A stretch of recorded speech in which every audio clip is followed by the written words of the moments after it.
Cromer is a town on the east coast of England, and this is a true program about it. The program has to do with bombs and a postmaster and a rescue squad and an old church and a Spitfire and several other matters. And it takes a half hour.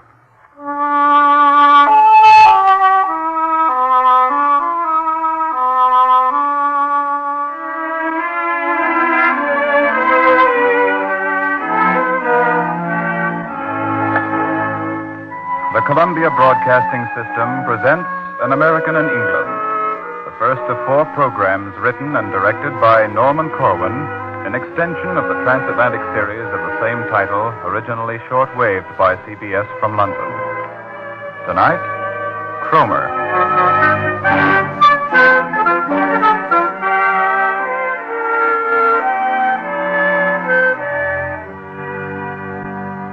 A town is like a person. It has a character, a complexion, a name. It has a set of habits. It's hardworking or lazy, rich or poor, handsome or ugly. Some towns never amount to much. Some get sick and die. Some grow big and powerful and lead their race. But all towns, be they so great they call themselves metropoli, or so small you'd miss them if you winked while driving through. All towns have this in common. They are mortal. They know seasons and the way of winds, each taking its share of sun and moon and standing up to storms. And they're mortal also in the respect of violence and death. For war may come to any and to all of them. Troy was a town. So was Jericho. Lidice was a town. Likewise, Our Lady, the Queen of the Angels of Porciuncula, later to be known as Los Angeles. And Cromer was a town, and is a town. You'll find it on a map of the east coast of England, in the district called East Anglia, facing the North Sea, facing Germany. I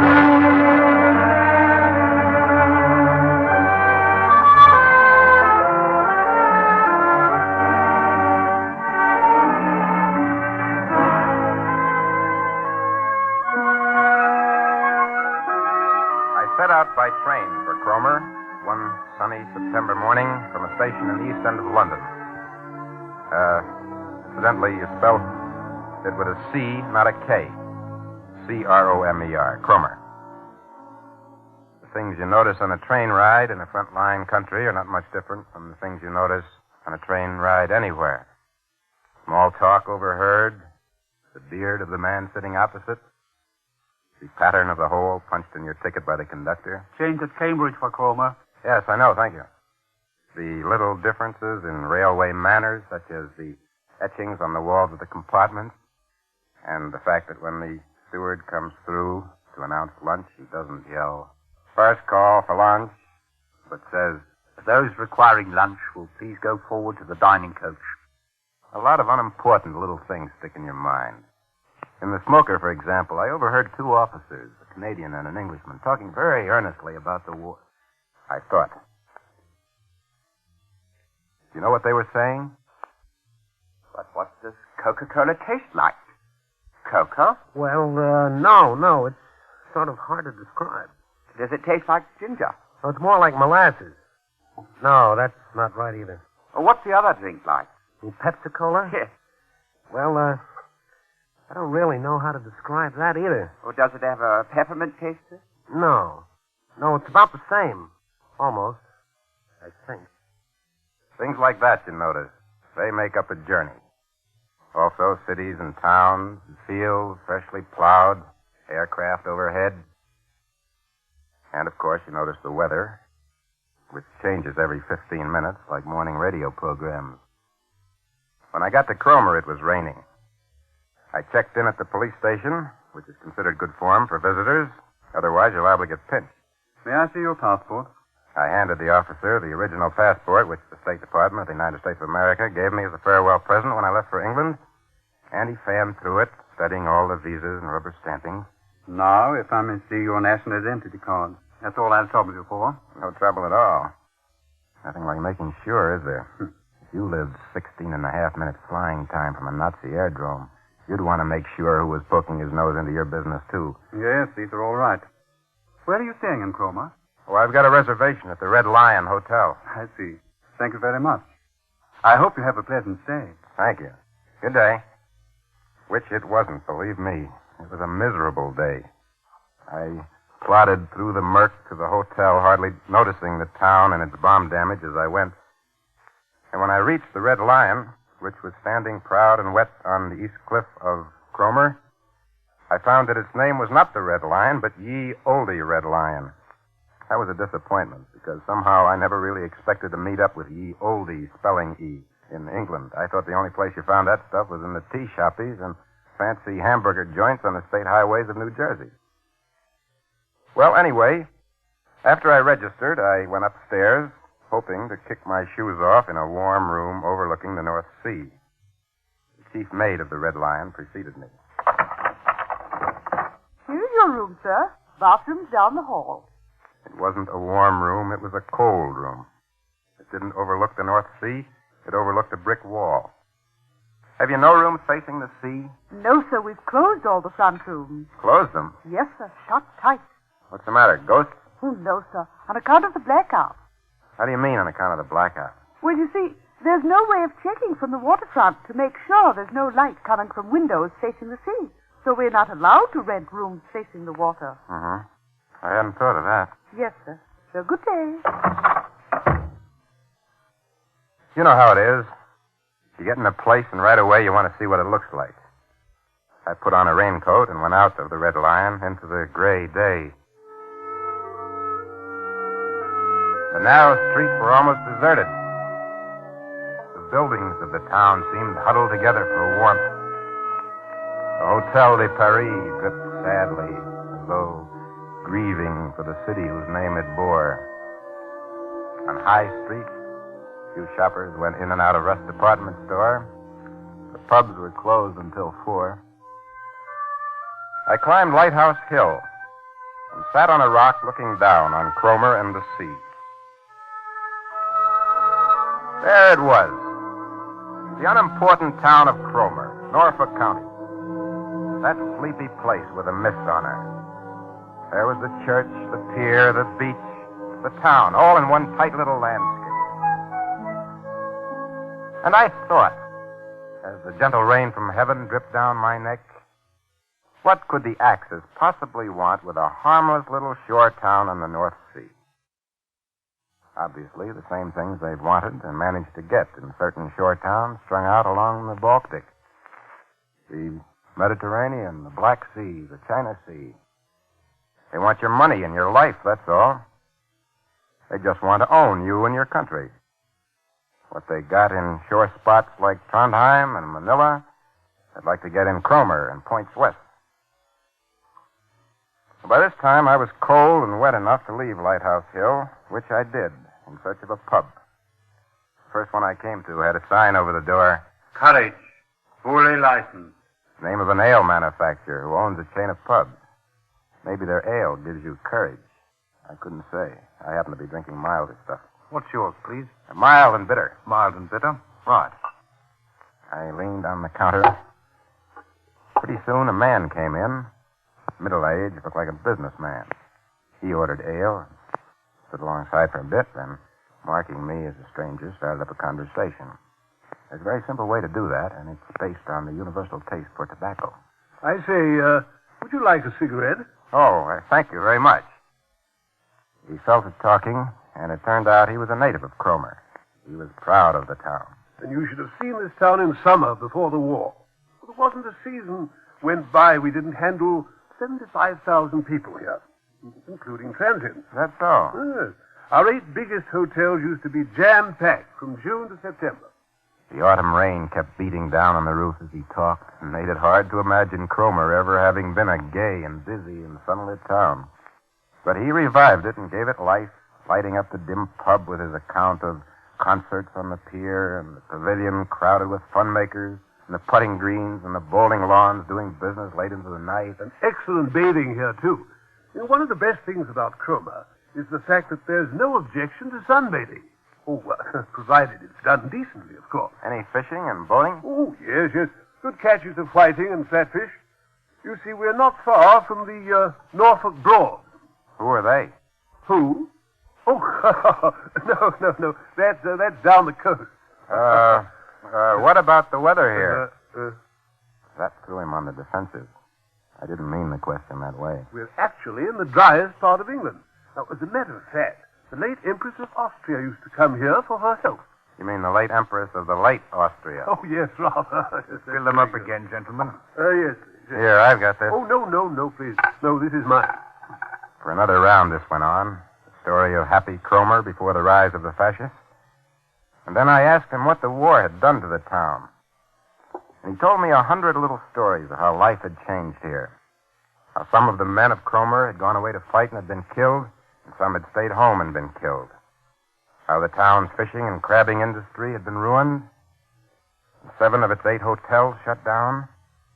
How the people stood up during the bombings, and how they organized to take on their share of the war. Then he lowered a glass of ale and said to me, "Well, it's been a big job for a little town. Well, we took our beating just like London and Coventry and Swansea and all the rest.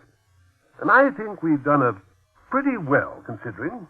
He looked at his watch and decided it was time to leave. I left with him. The proprietor waved a friendly dish rag at us. Well, good night, gentlemen. God bless. Good night, Tom. The rain had let up. For a couple of minutes in the gathering dusk, we walked without speaking. Cromer was still after the rain. Only the sound of dripping eaves. And a far-off bus starting up in low gear.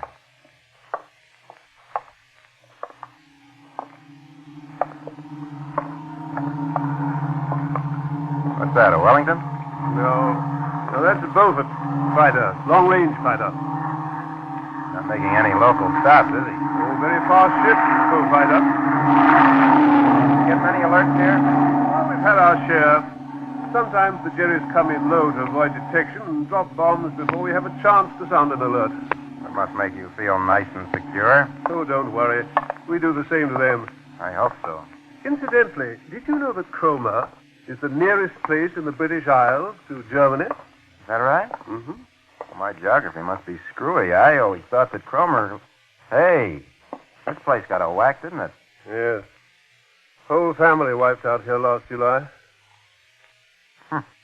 What a mess. Man and his wife, her mother and father, 2 children, all killed. Gosh. I'd seen acres and acres of bomb damage in London, but they were all tidied up like the ruins of Pompeii by the time I got there. This was my first close-up of a house, just as it had been left by a high-explosive bomb. Would you like to walk on the ruins? Well, if it's all right to do so. Oh, yes, come on.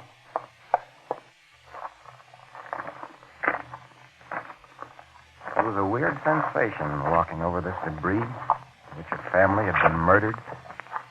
There was a torn black slipper, woman's, the leg of a table, picture frame, a pie-shaped fragment of crockery plate, the head of a doll.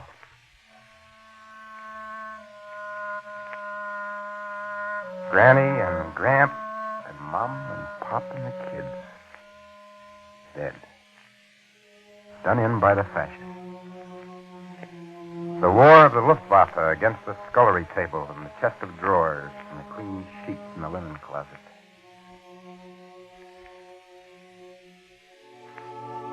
Little Pamela, who played with the doll, wants to be remembered of Fritz Tyson, the industrialist who backed Hitler because he wanted to keep the people down.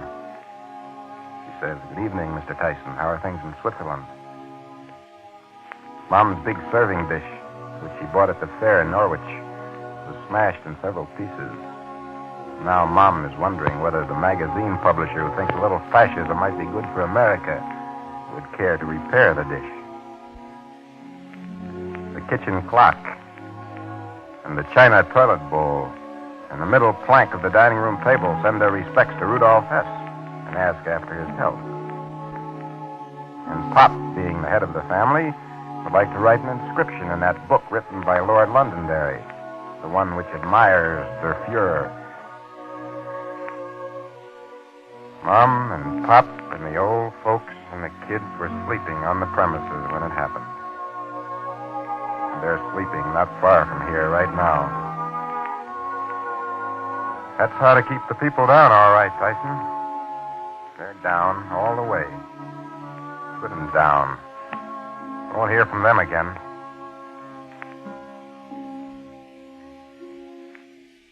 It was dark. A few stars were showing through broken clouds. The weather was clearing. I said goodbye to my friend and went back to the hotel for dinner.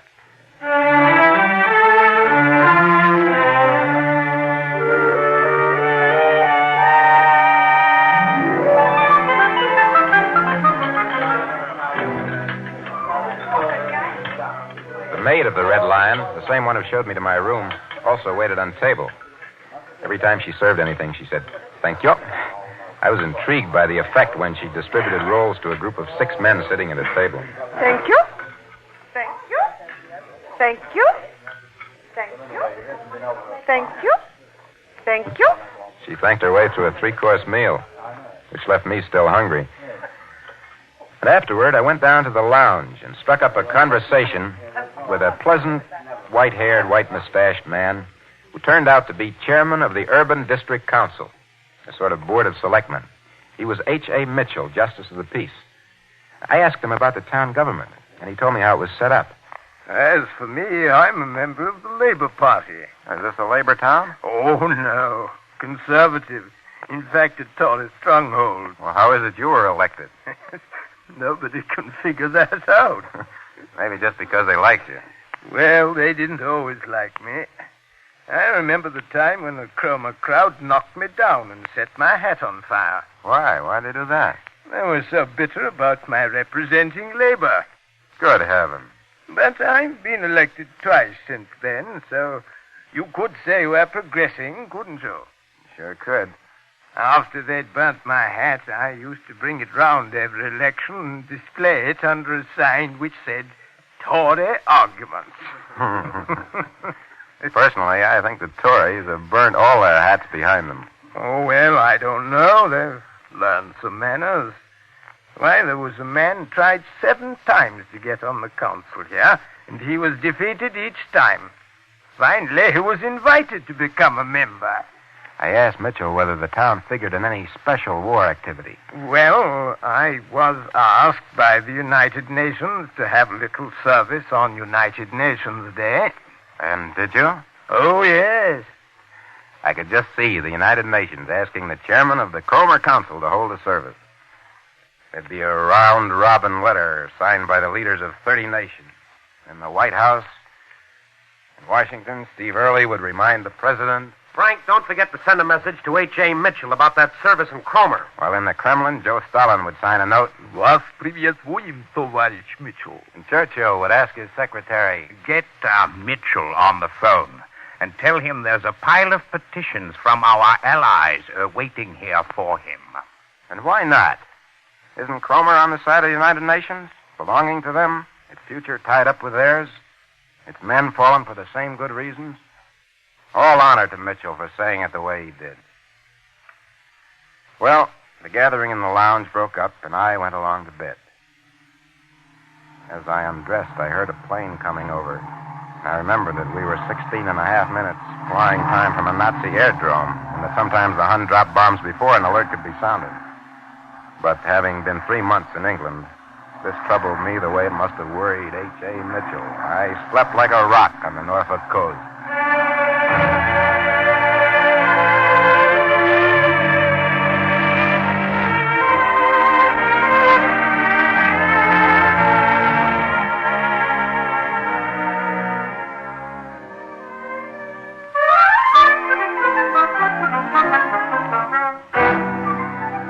Cromer was a different place in the morning. It sparkled under a clear blue sky. There was just a nip of north wind. I went down to breakfast, ate an omelet of powdered eggs, which tasted like powdered eggs, and drank the bitter coffee of the realm. And then I set out to look at Cromer in a decent light. I talked with a lot of East Anglians that day. Most of the talk was small, none of it important. It was the talk of the little people of a small town in a big war. It was homely, full of such things as the quiet satisfaction of the salvage worker who helped win a prize. We here in Cromer won the East Anglia salvage contest. Got first prize of £100. That's swell. What'd you do with the money? Oh, well, we gave £50 to the hospital, 25 to the District Nursing Association, and 25 to the Red Cross. And the bombed-out landlady on Overstrand Road who told me... It's hard, very hard. Most of the rooming houses have been ruined. Bombs, you mean? No, I mean ruined as businesses. We never had a season before the war when we couldn't rent rooms. But with evacuation and no bathing in the summertime, some of us have had to sell our furniture and move out. And the fisherman whose trawler had been attacked by a Faka wolf and whose son had been killed. You know what the town went and done? We adopted a minesweeper. Adopted one? How do you mean? We sent it a wireless set and a whole shelf of books and £19 in cash. What's the name of the minesweeper? HMS Cromer. And then there was George Lusby, foreman of Cromer's rescue squad. Said he memorized the location of 300 shelters around town so he could find any one of them in the dark.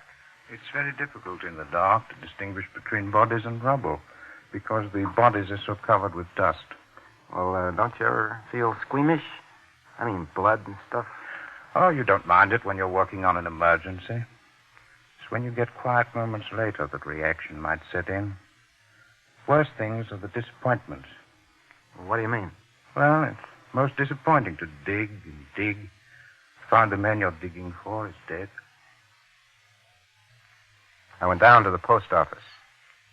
It was opposite the church of St. Peter and St. Paul, and you could hear the organist practicing across the way. The postmaster explained that the stained glass windows of the church had been blown out when the bomb struck, and so there was nothing to stop the sound from crossing the street and filling the post office. We work in an odor of sanctity, you see. I asked him whether the post office had been much affected by the war. There's no comparison between the amount of mail we handle now and what we used to handle before the war. Lost any personnel? Our postman was injured when the office was hit, but there was no interruption in the service, though. The bomb struck around midnight. But in spite of the damage, we managed to get the 9 o'clock mail out on time the following morning. How on earth did you do it? Well, we moved everything we needed into the lecture hall of the Band of Hope. That's a teetotaler organization here in Cromer. We had to dig out our equipment and move it through the rain. What was that? German plane attacking? No, that's just a Spitfire. Gunnery practice. See, you can see the plane ahead of him towing the target sleeve. I watched this for a while. The accompaniment of Ye Holy Angels Bright from the church organ. And then I left to keep an appointment.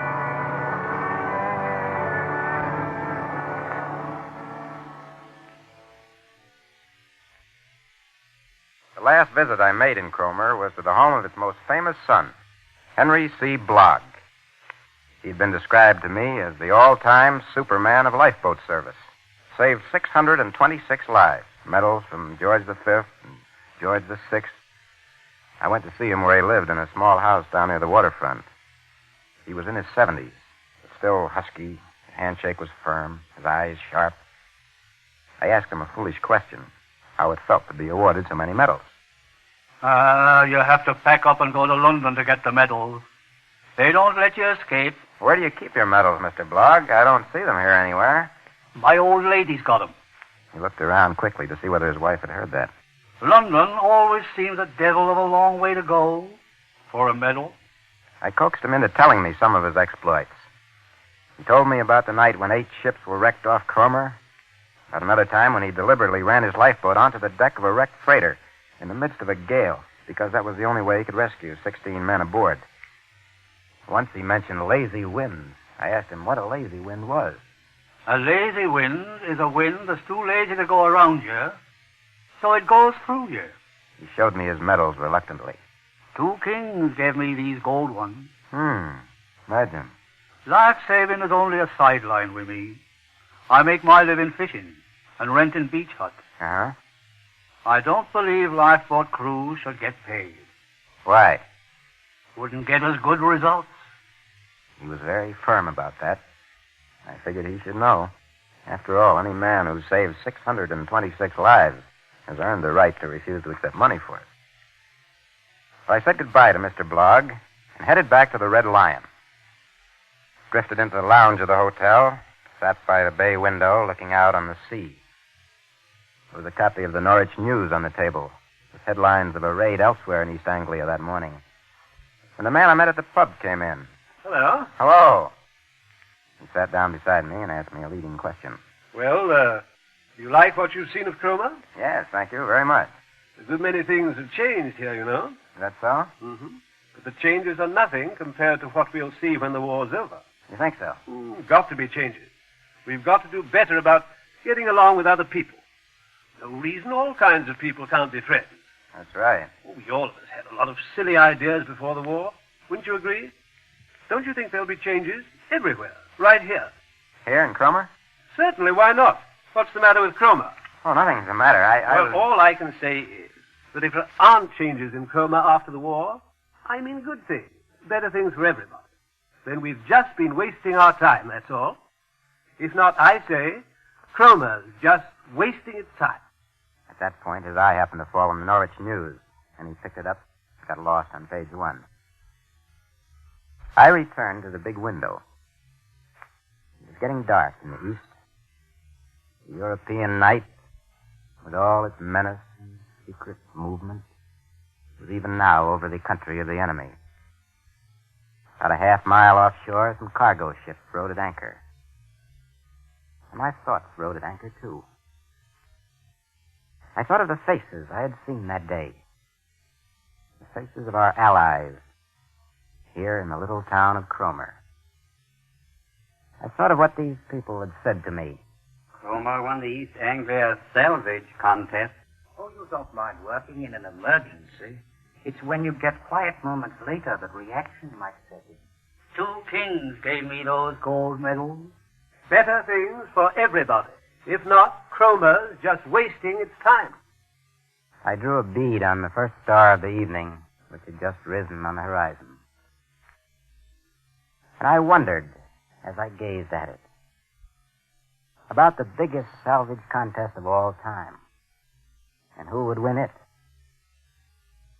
I wondered whether, when the world gets quiet moments later, a new brand of reaction might not set in, and whether anything was being planned ahead to avoid it.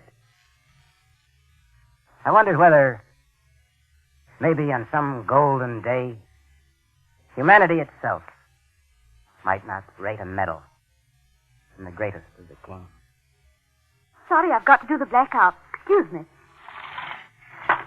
I don't know what it was that made me ask the maid, but I turned to her in a sort of a trance and said, "You don't think Cromer is wasting its time, do you?" She looked at me greatly puzzled and moved away, saying, No, I don't guess it is. And I've thought about it since. And the more I think of it, the more I'm sure that Cromer is not wasting its time.